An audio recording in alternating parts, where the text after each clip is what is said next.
E pessoal, tudo bom? Queria mostrar para vocês um pouquinho de como que nós conseguimos contribuir para o controle do teu parque de equipamentos. Primeiramente, eu queria mostrar para vocês esses dashboards, né, que vão nortear o controle da nossa locadora, onde nós conseguimos ver justamente como anda a disponibilidade do nosso parque de equipamentos, aqueles equipamentos que estão disponíveis, aqueles equipamentos que estão envolvidos em contrato, ou até mesmo aqueles equipamentos que estão em manutenção.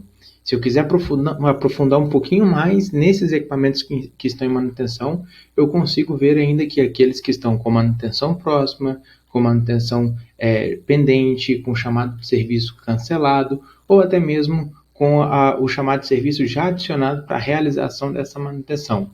Além disso, eu consigo controlar também o meu painel de faturamento, né? Eu vejo como anda o meu faturamento, o percentual do faturamento que está em dia, percentual do faturamento que está próximo e o percentual do faturamento que está atrasado. Então, eu consigo acompanhar todos esses controles. Esses controles, eles vêm justamente dos nossos painéis, seja o painel de disponibilidade, o painel de faturamentos ou também o painel de manutenções. Como eu estou na web, eu consigo abrir eles em outras guias, né? Então, eu abri aqui na nossa próxima guia o meu painel de disponibilidade, onde eu vejo a disponibilidade de todos os meus equipamentos, sabendo aqueles que estão em contrato, aqueles que estão em manutenção, aqueles que estão disponíveis, né? Então, vou buscar aqui, por exemplo, aqueles que estão em contrato no dia de hoje aqui. Eu faço uma busca rapidamente, ele me dá justamente a posição do meu parque, para eu saber exatamente quais equipamentos hoje eu tenho em contrato. Então ele carregou para mim aqui uma série de equipamentos, né, que eu consigo acompanhar todos eles. Eu vejo todos eles por número de série, né, ou número de série do fabricante. Eu consigo acompanhar eles também por grupo ou perfil, né, ao qual eles estão envolvidos ou classificados. Consigo buscar eles pelos números de séries deles, né, ou por alguma informação que seja mais particular de cada equipamento.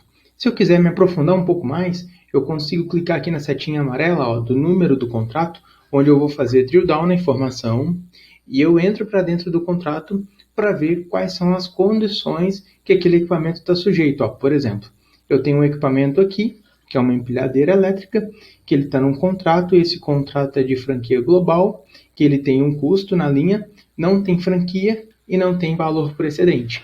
Mas a gente consegue controlar tanto a franquia em horas, por exemplo, cada equipamento pode ter 200 horas e a hora excedente vai custar, por exemplo, R$ 25.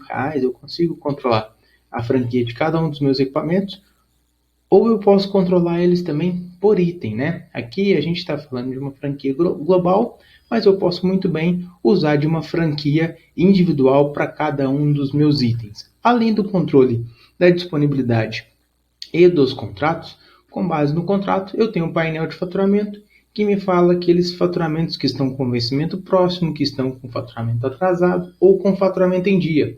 Então eu sei exatamente como está o meu faturamento dos meus contratos, né? Então eu sei até uma prévia de como vai ser o meu fluxo de caixa. Sei tudo que está em dia, tudo que está atrasado, às vezes pendente de uma leitura, um contador, uma aprovação de uma pré-fatura vinda por parte do cliente. Então eu consigo controlar todos esses processos e gerar esse faturamento em lote, né?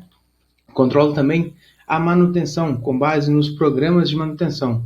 Se meus equipamentos eles controlam, por exemplo, um contador limite, seja um orímetro, seja no caso de impressoras, o número de cópias, né? No caso de qualquer equipamento que controla orímetro por números de horas, eu tenho os programas de manutenção e as datas limites, ou seja, a cada 200 horas ou 30 dias eu faço uma checagem de vazamentos. Então eu consigo, por exemplo, entrar no programa de manutenção e ver como anda os ciclos de manutenções de cada um dos meus números de série, onde eu consigo apropriar receitas e despesas por cada um dos números de série. Por exemplo, a manutenção das 600 horas envolvia esses itens aqui e foi gerado esse chamado de serviço, que foi o chamado de serviço de número 309.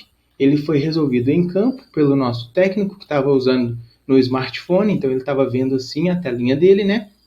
E ele realizou a manutenção, preencheu o checklist da plataforma e as peças que ele trocou lá em campo. Pessoal, se você quiser saber um pouquinho mais sobre o que nós temos para te apresentar, entre em contato conosco. Um grande abraço.